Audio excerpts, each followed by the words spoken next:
Quero saudar a toda a igreja que está aqui presente esta noite, nesse templo, com a graça e a paz do Senhor Jesus.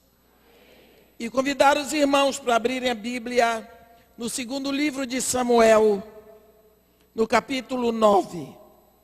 Segundo livro de Samuel, capítulo 9, onde está escrito assim: Disse Davi: resta ainda, porventura, alguém da casa de Saul para que use eu de bondade para com ele, por amor de Jonatas? Havia um servo na casa de Saul, cujo nome era Ziba. Chamaram-no que viesse a Davi. Perguntou-lhe o rei: És tu Ziba? Respondeu: eu mesmo, teu servo. Disse-lhe o rei: não há ainda alguém da casa de Saul para que use eu da bondade de Deus para com ele? Então Ziba respondeu ao rei: ainda há um filho de Jonatas, aleijado de ambos os pés. E onde está? Perguntou-lhe o rei. Ziba lhe respondeu: está na casa de Maquir, filho de Amiel, em Lodebar. Então mandou o rei Davi trazê-lo de Lodebar, da casa de Maquir, filho de Amiel.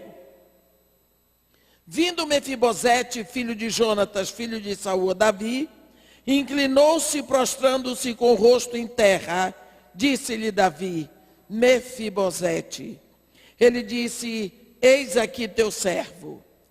Então lhe disse Davi: não temas, porque eu usarei de bondade para contigo por amor de Jonatas teu pai, e te restituirei todas as terras de Saul teu pai, e tu comerás pão sempre à minha mesa.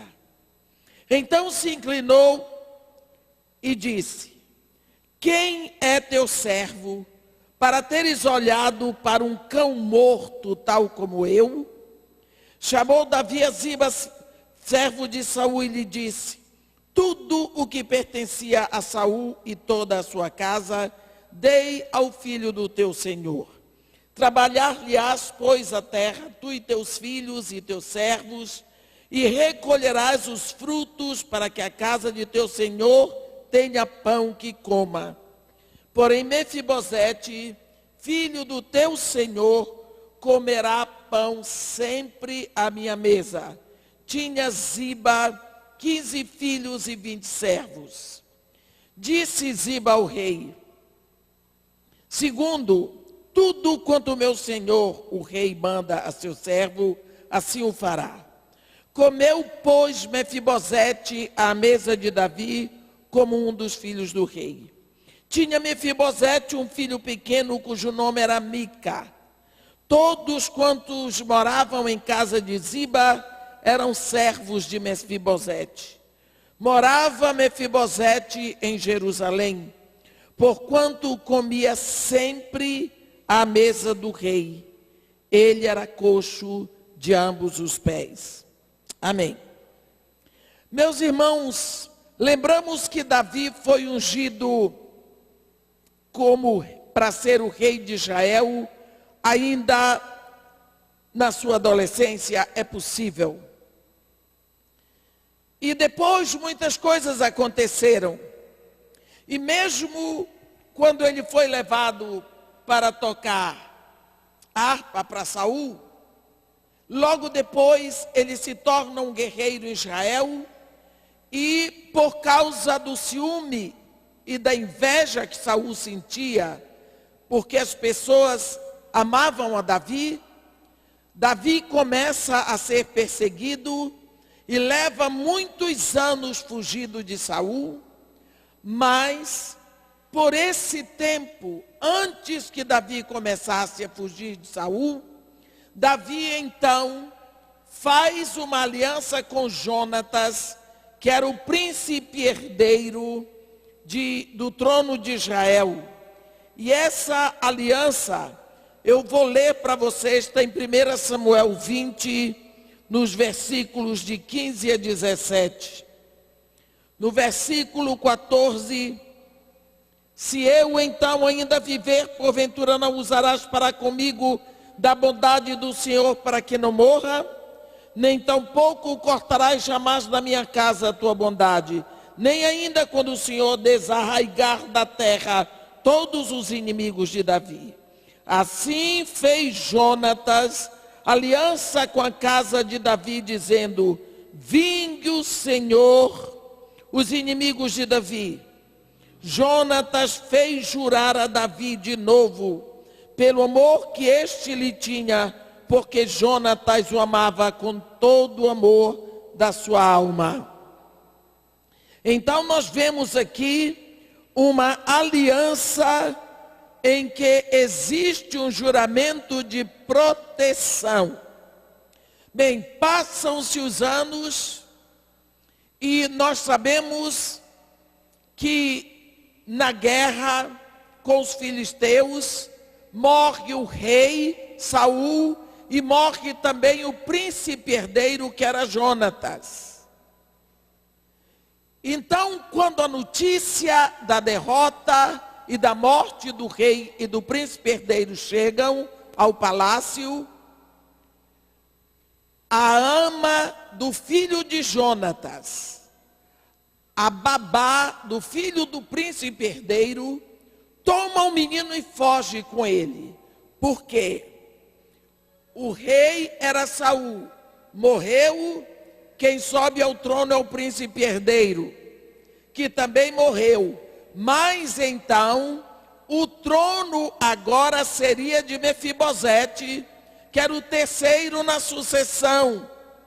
Então, a babá sabia, vão matar o menino, para poder tomar o trono. E porque ela amava o menino, então ela toma o menino e corre com ele e o esconde. Só que nessa corrida o menino cai e por causa disso é desenvolvido um defeito nos pés do menino Mefibosete. Ele não pôde ter o tratamento certo, porque ninguém podia saber onde ele estava. Ele foi escondido, protegido por essa babá, para não morrer. Então, esse menino Mefibosete vai crescer escondido. E ele vai ter conhecimento de que ele tem direitos ao trono de Israel. Enquanto isso, não havia rei em Israel. Davi continuava nas guerras. Alguns filhos, alguns da casa de Saul tentaram usurpar o trono, mas também morreram. E as coisas vão continuando até que mais tarde, quando Davi já tinha vencido todos os seus inimigos, Davi era o maior rei do momento, o exército dele era o mais famoso, todos os jovens queriam pertencer ao exército de Davi. Davi tinha alargado as fronteiras de Israel, muito mais do que quando ele encontrou, e então Davi sossega um pouco das guerras. E ele agora é entronizado em Israel. Então, ele para e tem um momento para pensar o que foi a vida dele. Talvez desde o tempo em que ele apacentava os rebanhos de seu pai Jessé nas campinas de Belém e Efrata. E quando ele começa a pensar nos dias que se passaram, seguramente o coração dele, a memória dele para no momento específico. No momento em que ele fez uma aliança com Jonatas, naquela época príncipe herdeiro do trono de Israel. Então ele lembra, nós juramos proteção familiar. E agora? Será que Jonatas deixou algum filho? Será que Jonatas tinha família? Então, é nesse momento que a nossa leitura começa. O rei pergunta: resta ainda alguém da casa de Saul, para que eu use de bondade para com ele, por amor a Jonatas? Aí alguém diz para ele: olha, tem aqui um servo da casa de Saul, cujo nome é Ziba. E mandaram chamar a Ziba para que ele desse notícias da família de Saul ao rei Davi. E quando Ziba chega, o rei pergunta para ele: há ainda alguém da casa de Saul para que use eu da bondade de Deus para com ele? Ele diz: tem um filho de Jonatas, Mefibosete, mas ele é aleijado de ambos os pés. Vamos parar aqui um pouquinho. Naquela época fazia-se assim: quando o rei é deposto, o que se faz? Se mata toda a família do rei para que ninguém reclame direitos ao trono. Eu me lembro quando cheguei no Iraque, quando mataram o rei do Iraque, foi o tio do Saddam Hussein, eles mataram a família real todinha. O povo do Iraque aceitava que se tivesse feito isso, porque era essa a tradição.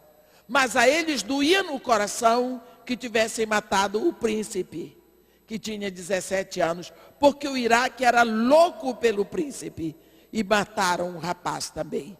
Mas mataram para que ninguém viesse reclamar direito ao trono. Então, aqui, o que está acontecendo é isso. Quando Ziba vê que Davi quer saber se existe alguém da família de Saul, ele pensa: vão matar Mefibosete. Só que Mefibosete não podia reinar, porque ele era aleijado. Então Ziba imediatamente diz: tem um filho de Saul, de Jonatas, Mefibosete, mas ele é aleijado de ambos os pés. Ele não vai reclamar direito ao trono. Ele não faz perigo para o rei, meu senhor. Só que o rei não quis saber, disse: onde está? E ele diz: está na casa de Maquir, filho de Amiel, em Lodebar. Aí o rei manda uma carruagem buscar Mefibosete de lá de Lodebar, para vir falar com o rei em Jerusalém. Lodebar é uma palavra que significa lugar poerento, lugar pobre. Então, você pode imaginar como é que Mefibosete cresceu. Ele cresceu escondido, com os pés aleijados, num lugar pobre, poerento, na casa dos outros. Nem casa própria ele tinha. Só que ele sabia que ele tinha direito ao trono, porque o pai dele era o príncipe herdeiro de Israel, que o avô dele tinha sido o rei de Israel. Então ele cresceu um rapaz muito frustrado. Ele cresceu um rapaz com muita dor no coração, com muita mágoa, com muita amargura. E seguramente ele não olhava para Davi com bons olhos. Ele era um rapaz que tinha ira, porque ele se sentia roubado, desprezado. Ele que nasceu para ser rei, agora vivia praticamente de favor na casa dos outros, escondido e ameaçado. Além do mais, ele tinha um filho pequeno de 5 anos chamado Mica. Então, Lodebar era um lugar seco, um lugar pobre, um lugar empoeirado. eu não sei por que lugar pobre tem muita criança. Não sei por quê. Eu não sei se vocês já notaram. Quanto mais pobre o lugar, mais criança tem pela rua, gritando. Criança e cachorro.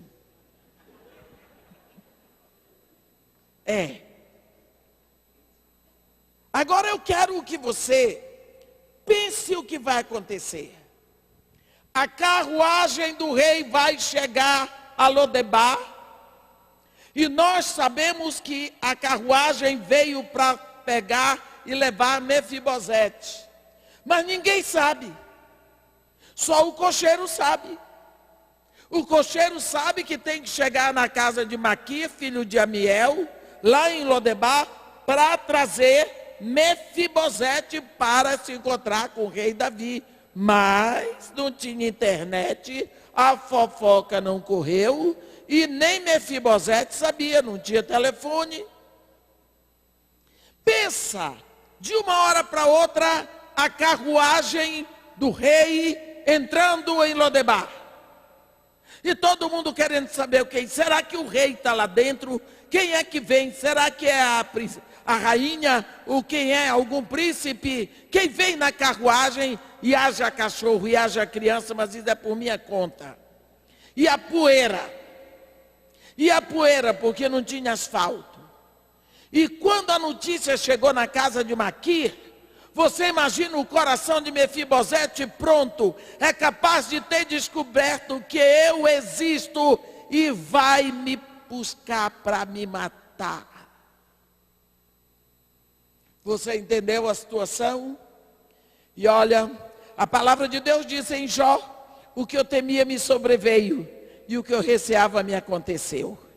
E a carruagem para na frente da casa de Maquir, filho de Amiel. E quando para, o coração de Mefibosete está quase saindo pela boca. O rei me descobriu. E quando o cocheiro diz, Mefibosete, o rei mandou te buscar. Mefibosete entrou, subiu naquela carruagem, deve ter beijado o filho como se fosse pela última vez. Deve ter olhado aquele lugar e se despedido daquele lugar, porque nunca mais ia vê-lo. Deve o coração ter chorado, porque ele caminhava para a morte. O rei descobriu que ele existe, e porque ele tinha direito ao trono, iria matá-lo. E aquele caminho de Lodebar para Jerusalém pareceu longo e doloroso demais para aquele rapaz. E quando ele chega diante do rei, o rei, ele chega e se inclina. E o rei olha para ele e diz, Mefibosete. E ele entendeu, te achei. Mas o rei estava olhando para ele pensando, filho do meu maior amigo. Então, ele diz, não temas. Para o rei ter dito, não temas, você pode imaginar o aleijado todos tremendo? Para o rei dizer, não temas. Ele diz, não temas, porque usarei de bondade para contigo, por amor de Jonatas teu pai. E te restituirei todas as terras de Saul teu pai. E tu comerás pão sempre à minha mesa. Amém. Olha, para mim esse é um dos versículos mais ricos que existe no Antigo Testamento. De uma hora para outra esse rapaz, que não tinha nada, que morava na casa dos outros, escondido, ele se encontra rico com toda a riqueza que era do avô dele, que era rei, com todos os servos, e agora ele também era filho do rei. Ele agora ia morar no palácio. Ele agora não tinha que se esconder, porque o rei diz, tu vais ter essa riqueza toda, mas a tua casa vai ser aqui, porque tu comerás pão à minha mesa. Isso é uma expressão que significa, tu serás meu filho. porque filho come à mesa do pai. Na hora que Mefibosete, que foi lá para receber a sentença de morte, e recebe a cena acumulada do ano, ele simplesmente despenca, se inclinou e disse: quem é o teu servo para teres olhado para um cão morto, tal como eu? Você sabe o que é uma pessoa se considerar um cão morto? Olha, meus irmãos, talvez não exista outra expressão melhor para definir a nossa posição diante da mesa de Deus nosso Pai. Um cão morto, porque um cão morto não presta nem para latir. Um cão morto só exala mau cheiro. Um cão morto tem que ser jogado fora. Um cão morto não é digno de quem olhe para ele. Então o rei tomou providências e chamou Ziba e disse: este agora é o teu senhor. Todas as terras, tudo que pertencia ao rei Saul, pertencem agora a Mefibosete. É interessante que quando no versículo 3, não é? É descoberto, Ziba diz ao rei que tinha um filho de Jonatas. O rei pergunta para ele onde está. O versículo 4, se você comparar com o versículo 13, no versículo 4, ele mora na casa de Maquir, filho de Amiel, em Lodebar. No versículo 13, morava Mefibosete em Jerusalém, porque se alimentava à mesa do rei, e ele era coxo de ambos os pés. Você veja a diferença de vida, como começa a história de Mefibosete, como termina a história de Mefibosete. Bem, nós podemos ver que Mefibosete somos todos nós. Cada um de nós é um Mefibosete da vida. Quando Deus criou o homem para reinar. Deus criou o homem para dominar.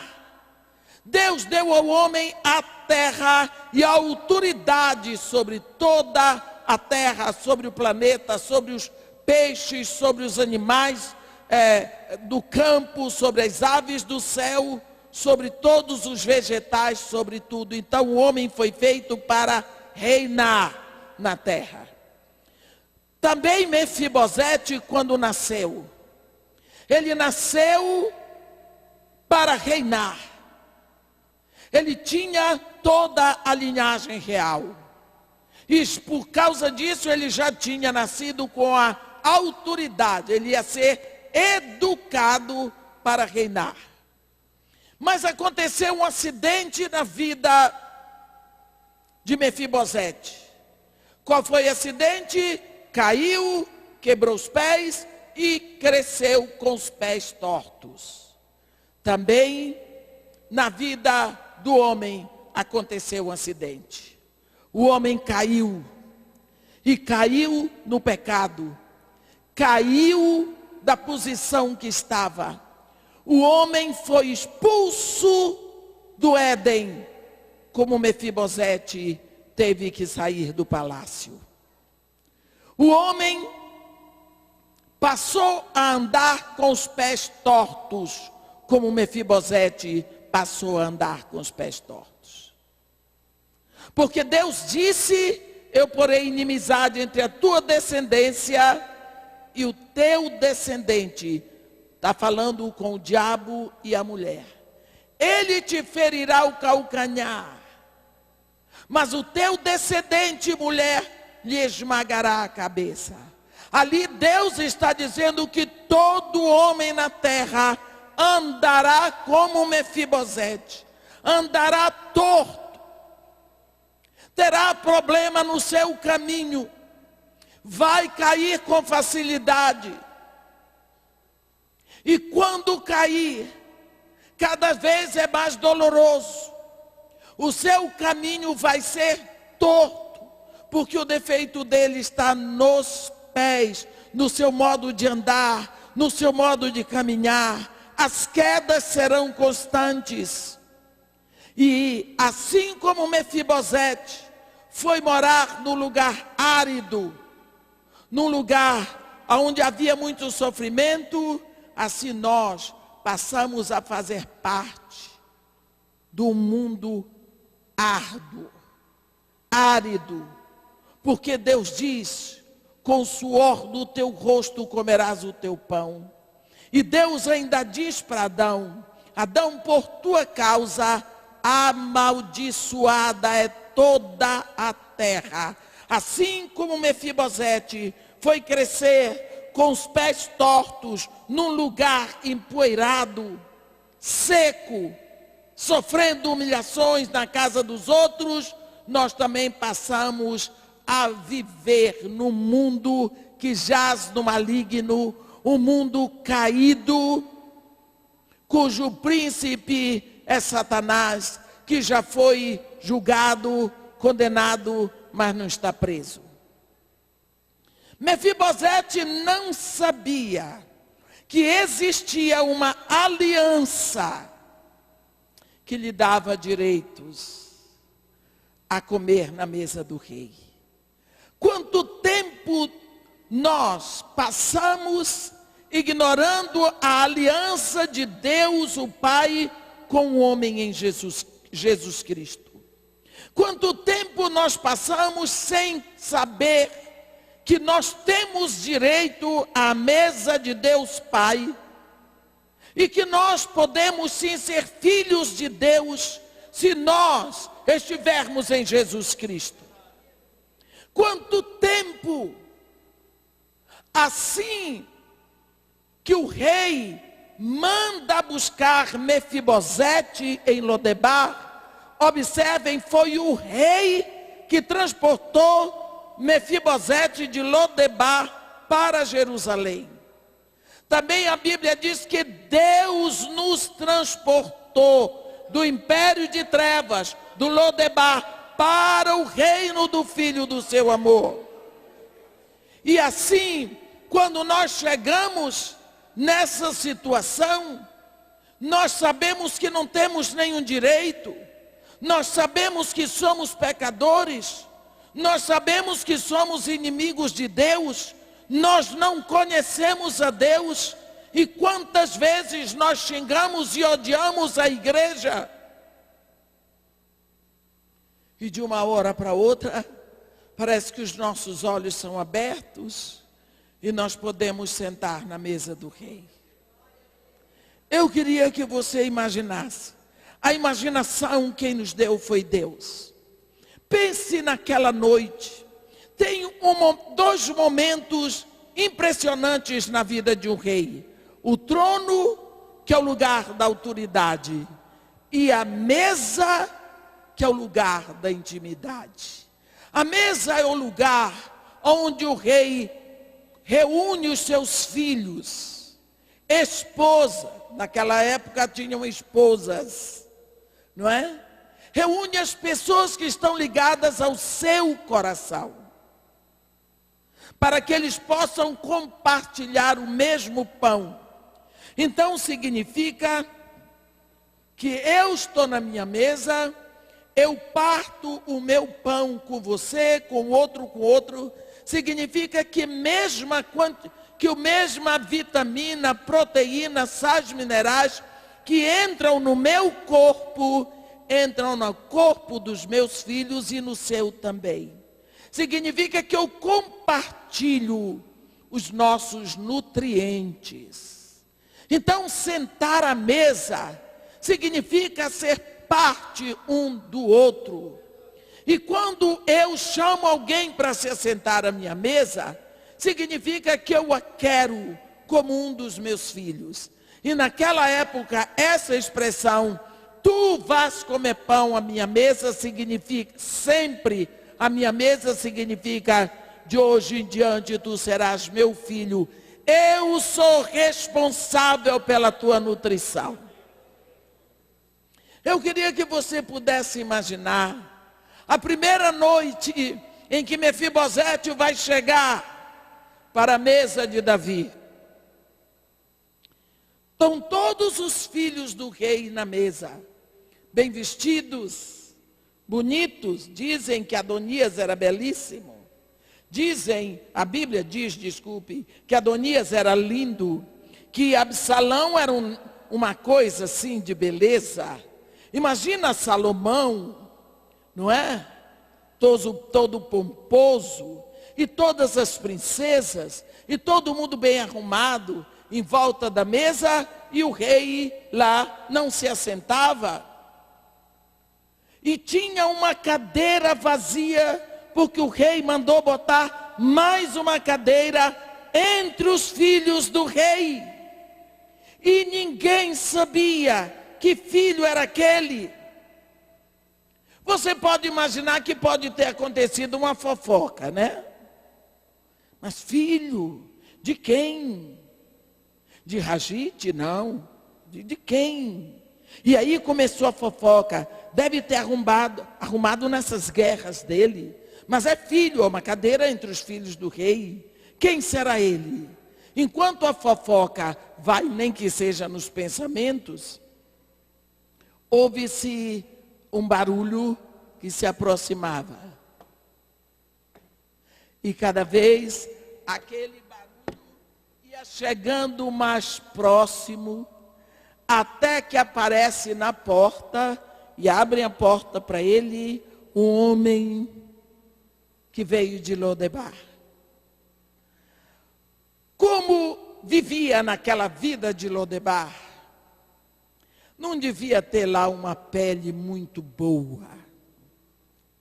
O cabelo devia ser assim um pouquinho parecido com o meu. Não tem problema. Com as muletas, fazendo barulho no chão, porque era aleijado de ambos os pés.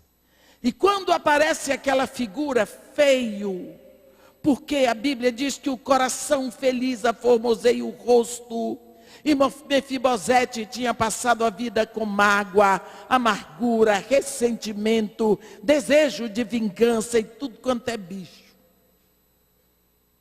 Que ele aparece, todos se assustam, o rosto de Davi brilha de alegria. Mefibosete. É o momento do cumprimento de uma aliança feita muito antes daquele menino nascer. E o rei então aponta o lugar para ele. Ele se assenta e dali em diante foi aquele o lugar de Mefibosete. Lógico que com o tempo a pele dele foi melhorando. A roupa dele foi mudando. O aspecto dele foi ficando mais alegre. O rosto foi ficando mais bonito. A transformação começou a operar na vida de Mefibosete, porque agora ele era um filho do rei e comia pão sempre à mesa do rei. Meus irmãos, todos nós sabemos que essa é a nossa história.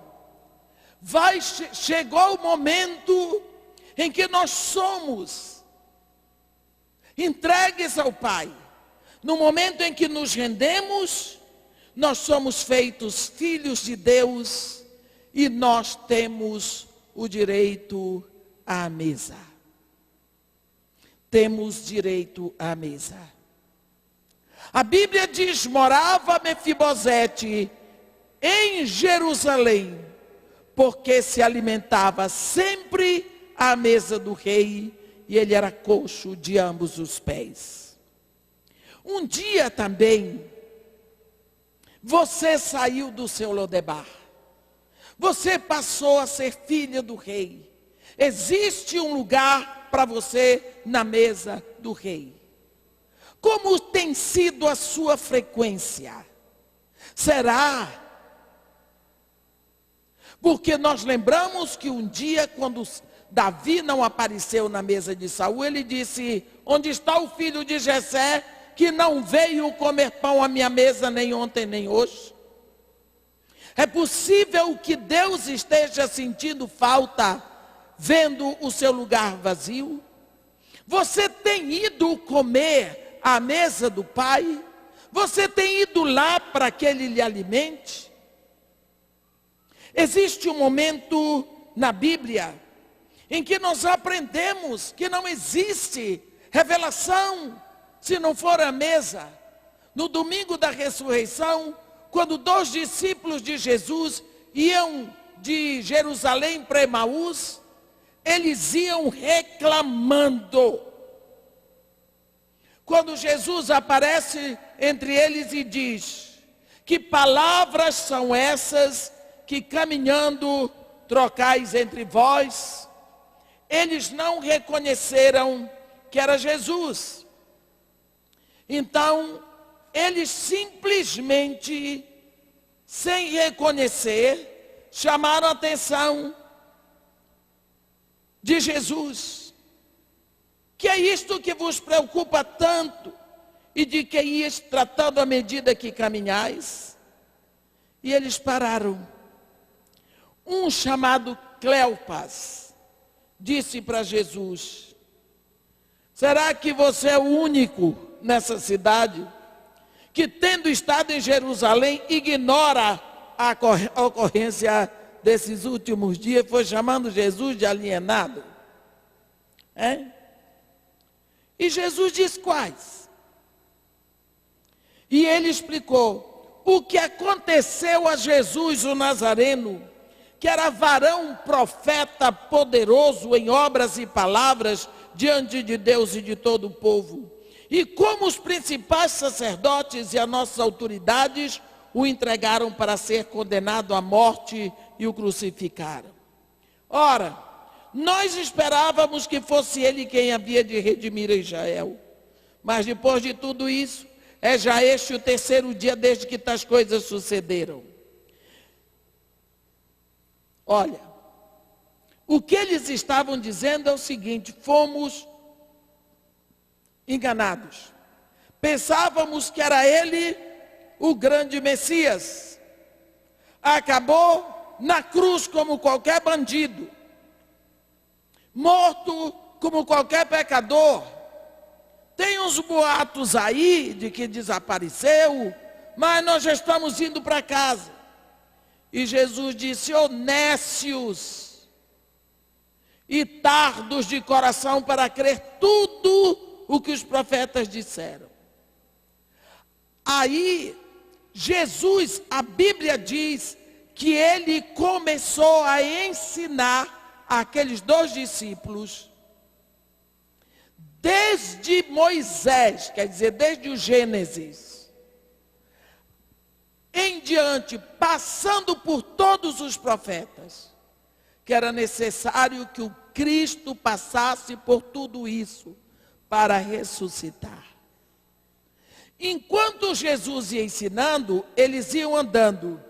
Quando foi ao pôr do sol, eles chegaram à entrada de Emaús e Jesus fez de conta que ia passando. E aí eles convidaram Jesus para entrar e Jesus entrou, porque Jesus é assim, convidou, ele entra. E ele entrou.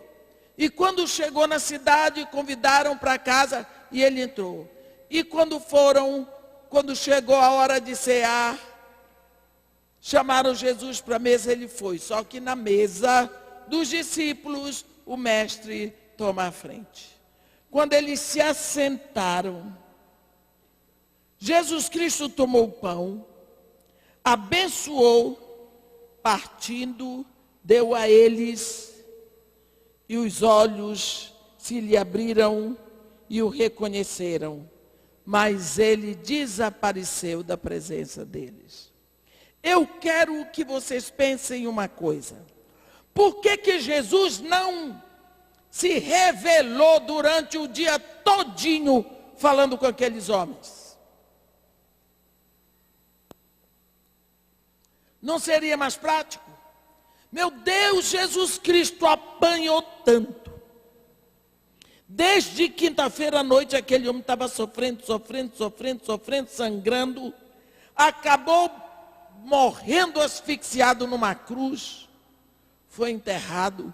Passou o sábado lá enterrado. Domingo ressuscita e ainda vai dar aula o dia todo.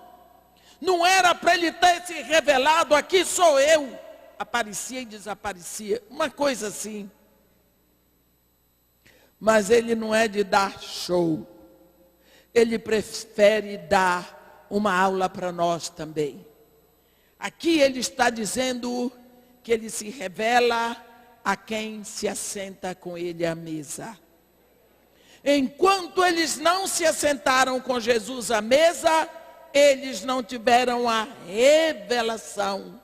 É preciso que você saiba que, como filho, existe um lugar na mesa do Pai para você. Não existe pai que não tenha lugar à sua mesa para os seus filhos. Porque nós achamos que Deus é diferente.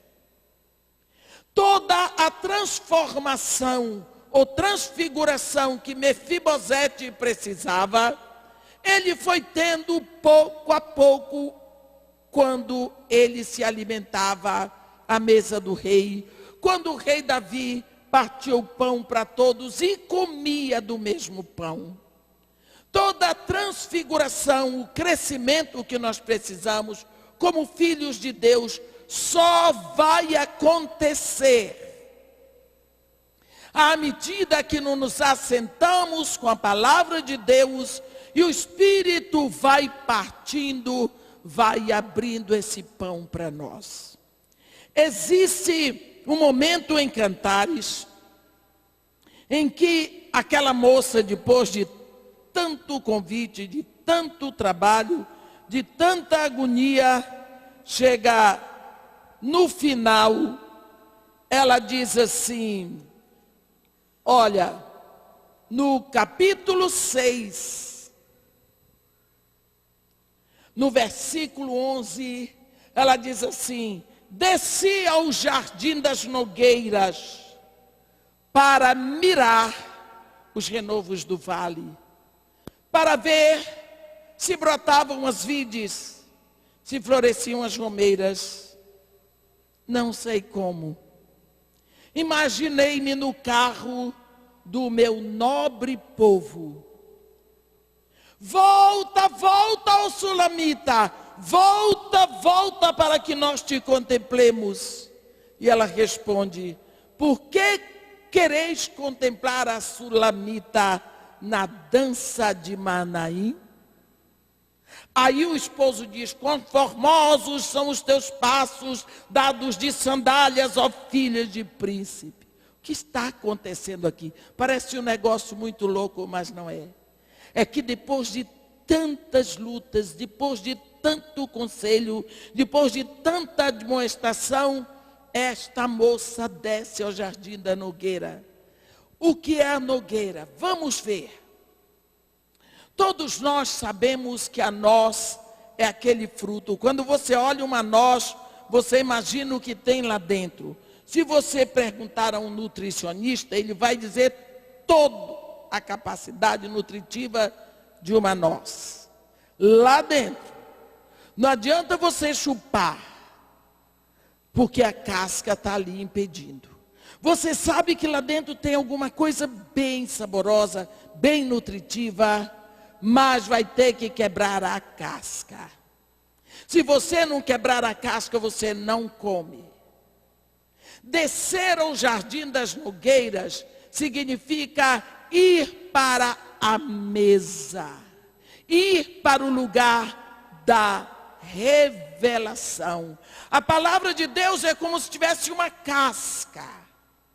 Lá dentro tem um alimento que nós precisamos para viver. Mas o Espírito Santo vai quebrar a casca, porque qualquer pessoa pode ler a Bíblia, qualquer pessoa pode decorar a Bíblia como até o diabo sabe. Mas se alimentar do que tem lá dentro, só o Espírito Santo vai abrir a palavra para você. E quando você se assenta e você pede ao Espírito, ele quebra a casca da noz. E ali dentro você se alimenta, e se alimenta, e você chora, e você se emociona, e você ora, e você se alegra. Por quê? Com o alimento que está lá dentro da palavra. E essa moça, de uma hora para outra, ela começou a ver a história do povo de Israel desde o Éden. Ela começa a viajar na história do povo de Deus, no rebanho de Jeová Roé, que é Jeová pastor. E ela começa a viajar, a entrar, a meditar, a se alegrar. Eu não sei, ela ficou de tal modo tomada de alegria com aquela alimentação, que o povo gritava para ela: volta, volta, ó Sulamita, volta para que te contemplemos. E ela diz: por que quereis contemplar a Sulamita na dança de Maanaim? Primeiro lugar, é a primeira vez que ela vai ser chamada de Sulamita. No capítulo 6, por quê? Porque Sulamita é a expressão feminina de rei Salomão. Este Salomão daqui não é o rei Salomão, filho de Davi. É Salomão, significa Shalom, porque é o rei da paz. E ela fica Shalom Might, quer dizer, é o feminino de Salomão. Quer dizer, ela passa a se parecer com ele, como os cristãos em Atos receberam o nome, os discípulos receberam o nome de cristãos, porque estavam parecidos com Cristo. Assim ela que recebe o nome de Sulamita, porque está parecida com o rei.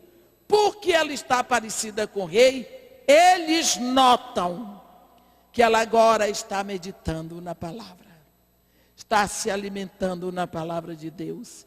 E eles não querem, o mundo lhe chama, o mundo está chamando essa moça para deixar a mesa, para não ir comer da palavra de Deus. Ela diz: por que vocês querem me ver na dança de Maanaim? Maanaim significa acampamento duplo, um acampamento de anjos, um acampamento de homens. É uma dança entre o céu e a terra, entre a luz e as trevas, entre a vida e a morte. Por que vocês querem que eu fique no meio termo? Eu assumi. Agora eu estou com o rei, eu sou Sulamita. Nesse momento ele diz: conformosos são os teus passos, dados de sandálias, ó filhas de príncipe. Quer dizer, agora ele diz para ela: tu estás preparada para anunciar o evangelho da paz, porque a Bíblia diz: quão lindos são sobre os montes os pés daqueles que anunciam o evangelho, que falam da paz, que dizem coisas boas e dizem a Israel: o teu Deus vive. Então, nesse momento que você começa a sentar na mesa do rei, para se alimentar da palavra dele, uma transfiguração começa a ocorrer em você. Primeiro, o nosso rei, ele é luz, nele não há treva alguma. Então, a luz do rei, incidido sobre você, faz com que o pecado que estava escondido na sua vida seja revelado. Que existem pecados que estão escondidos em nós, pecados ocultos, com os quais nos acostumamos, meus irmãos. Existem pecados que nós chamamos pecadinhos. E diz assim, tem nada a ver. Tem. Qualquer pecado é ofensa contra Deus, é morte. A última vez que eu estive aqui, eu falei sobre a agonia do Getsemane. E nós vimos Jesus ali 3 vezes fazendo a mesma oração. Porque existia um cálice difícil de ser bebido. E nós vimos que não era o cálice da humilhação moral, nem o cálice da dor física da cruz, era o cálice da separação. Porque ia chegar um momento lá na cruz em que Deus estaria separado de Jesus. Foi o momento em que Jesus tomou todo o pecado da humanidade nele. Lá na cruz, ele é o ladrão, assassino, ele é adúltero, ele é revoltoso, ele é uma pústula de pecado. Porque isso não foi uma brincadeira, não. Ele tomou o meu pecado para ele. Então, todo o nosso pecado, o pecado de toda a humanidade, ele pegou para ele. Esse pecado todo da humanidade teria que morrer com ele, para que ele ressuscitasse e o pecado ficasse enterrado. Só que, quando Deus diz, haja separação entre luz e trevas, pecado é treva, Deus é luz. Então, se Jesus lá na cruz, de uma hora para outra ele se torna treva pura, a Bíblia diz que não pode haver comunhão entre luz e trevas. Nessa hora o Pai e o Espírito estão separados do Filho. Pela primeira vez em toda a eternidade. E nessa hora, pela boca de Jesus, surge o grito de todos nós. Eu gritei pela boca de Jesus, você gritou, todos nós. Elai, Elai, lama sabachthani. Meu Deus, por que me desamparaste? Este é o grito de toda a humanidade, mas quem estava na cruz era Jesus. Então, quando ele grita isso, é porque o Pai já não comunga com ele. Era este cálice a que ele se referia. A Bíblia diz que fez-se escuridão ao meio-dia até as 3 horas da tarde. Muitas coisas aconteceram em Jerusalém aquele dia. Este pecado nosso fica em Jesus e morre com ele. Então é preciso que quando eu entro em Jesus, eu morra lá na cruz para esse pecado, para que eu possa ressuscitar para a glória. Nesse momento que tudo isso se passou, nós precisamos ter gratidão a Jesus, porque ele tomou esse cálice e bebeu até a última gota. O meu pecado, o seu pecado, o pecado de toda a humanidade, ele tomou sobre si e se fez maldito e morreu morte de maldição, morte por sufocamento. E quando nós nos rendemos a Jesus Cristo, então é nele que nós vamos ter vida. Mas no momento em que você nasce, você tem que se alimentar. E aí, só indo para a mesa do Pai. Porque ele se faz nosso Pai através de Jesus Cristo. Quando Mefibosete sai de Lodebar, vai para Jerusalém, ele recebe tudo como se fosse filho e continua se alimentando à mesa do rei. Você vê que no versículo 4 ele morava em Lodebar, mas no versículo 13 está escrito, morava em Jerusalém. Mudou de endereço, mudou a identidade, mudou a alimentação.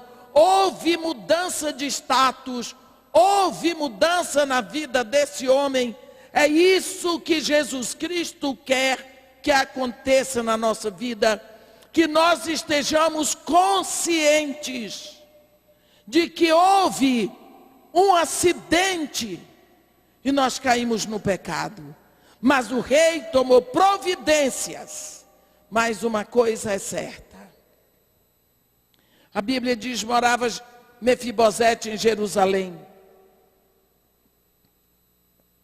porque se alimentava à mesa do rei, mas ele era coxo de ambos os pés. Bobagem você dizer que se Jesus levou seu pecado lá na cruz, você não é mais pecador, continua pecador. Só que agora, se alimentando na mesa do rei, você tem um tônico especial para vencer o pecado. Você agora tem alimentação com substância para lutar contra o pecado que lhe dominava. E quanto mais você vai se assentando à mesa do rei, mais fortalecido espiritualmente você vai se sentindo. Conheço pessoas que tinham dificuldade de se assentar à mesa do rei e vinham se queixar de pecados que caíam facilmente. Eu dizia: lógico. Vocês lembram do Mike Tyson? Ganhava todas, não era? De nocaute. O homem era uma massa bruta. Até o dia que ele encontrou o Holyfield. O dia que ele encontrou o Holyfield, não adiantou morder a orelha do homem. Perdeu, nunca mais. Cadê o Mike Tyson? Assim também você. Você tem um Mike Tyson que lhe nocauteia todo dia. Você cai naquele pecado.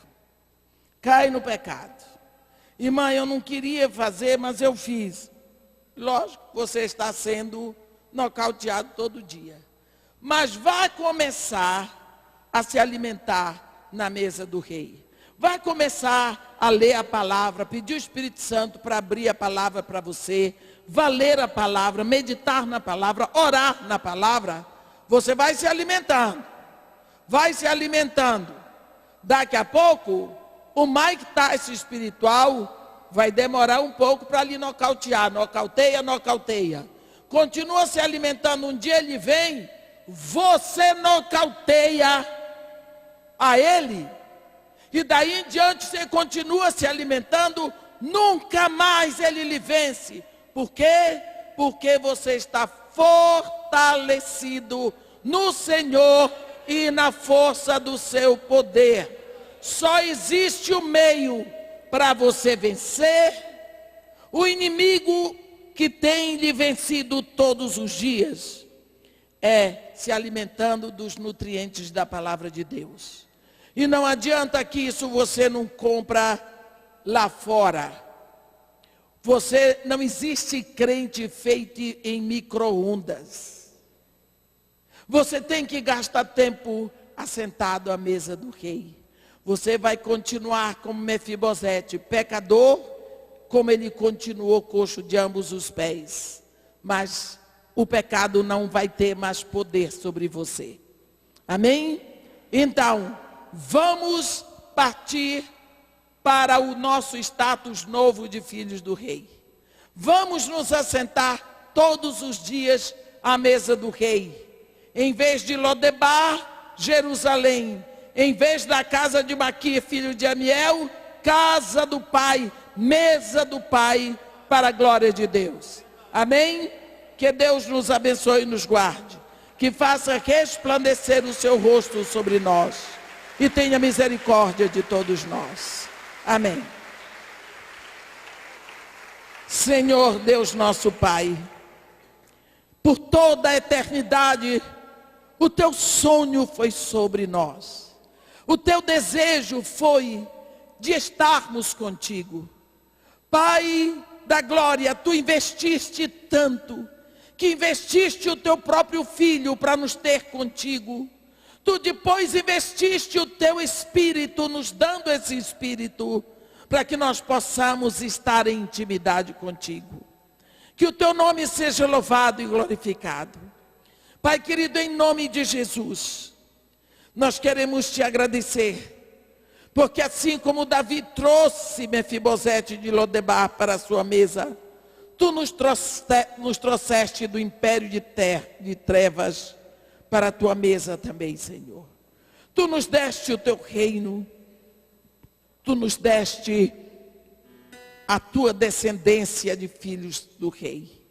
Neste momento nós glorificamos o teu nome e te pedimos que em nome de Jesus Cristo nós possamos buscar os nutrientes que estão na tua palavra, buscar nos assentar em silêncio para que o teu Espírito possa nos ensinar e que dessa forma nós sejamos nutridos, fortalecidos e possamos crescer para que o teu nome seja glorificado nas nossas vidas.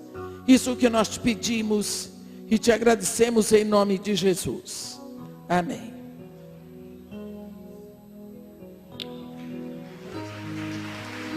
Glória a Deus, aleluia. Louvado seja o nome do Senhor. Quantos Mefibosetes estão saindo saciados da mesa do Pai aqui nessa noite? Dá um glória a Deus aí, querido. Aleluia. Louvado seja o nome do Senhor. Queridos, antes de nós orarmos, só um aviso aqui, tá? Senhores pais ou responsáveis, no dia 13 de novembro, 18 de novembro, 27 de novembro e 4 de dezembro, às 19h30, ensaiaremos as crianças de 3 a 11 anos. Portanto, papais de crianças de 3 a 11 anos, dia 13, 18, 27 de novembro e ainda dia 4 de dezembro. Tá? Para a apresentação de Natal, que vai ser no dia 6 de dezembro. Por favor, tragam seus filhos, é muito importante que eles participem. Né? Vamos nos colocar em pé agora, vamos agradecer ao Senhor. Glória a Deus, louvado seja o nome do Senhor. Coisa linda, Deus tratou Mefibosete aqui nesta noite. Amém? Agradecemos ao Senhor. Pai querido e santo, nós queremos te louvar, te bendizer, Senhor, glorificar o teu nome santo. Porque o Senhor, com todo o teu carinho, o Senhor tem tratado cada Mefibosete aqui nesta noite. Pai, o Senhor tem tratado esses corações que muitas vezes estão sendo feridos, esbofeteados pelo pecado muitas vezes, Pai. Esbofeteados por nossas fraquezas, esbofeteados por conceitos concebidos em nossas quedas, conceitos concebidos em nossos delitos, Senhor. Oh Pai, mas nesta noite o Senhor tem alcançado cada alma com o teu carinho, com o teu amor. Tem tocado esses corações, Pai. Oh Deus, e tem nos mostrado que o Senhor está com a mesa posta, para que nos alimentemos da mesa do Pai, da mesa do Rei. Deus querido e santo, continua com as tuas mãos estendidas, Pai, sobre cada um dos teus filhos, Pai. Que estes Mefibosetes que aqui se encontram, sejam a cada dia fortalecidos, Senhor, alimentados na mesa do Rei, ó Pai. Nós clamamos a Ti, Senhor, oh Deus, pela Tua bênção sobre cada uma dessas famílias, Pai. Estende, Senhor, esta bênção, Senhor,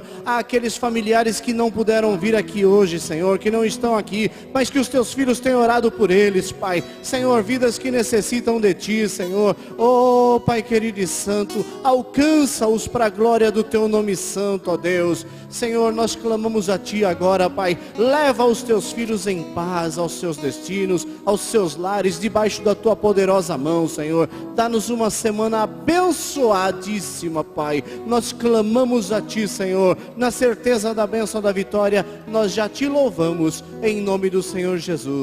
Que o grande amor de Deus, a graça do nosso Senhor e Salvador Jesus Cristo, as doces e ricas consolações do Espírito Santo de Deus, seja sobre toda a igreja. E o povo do Senhor diz: amém. Vão na paz, que o Senhor os abençoe em nome de Jesus.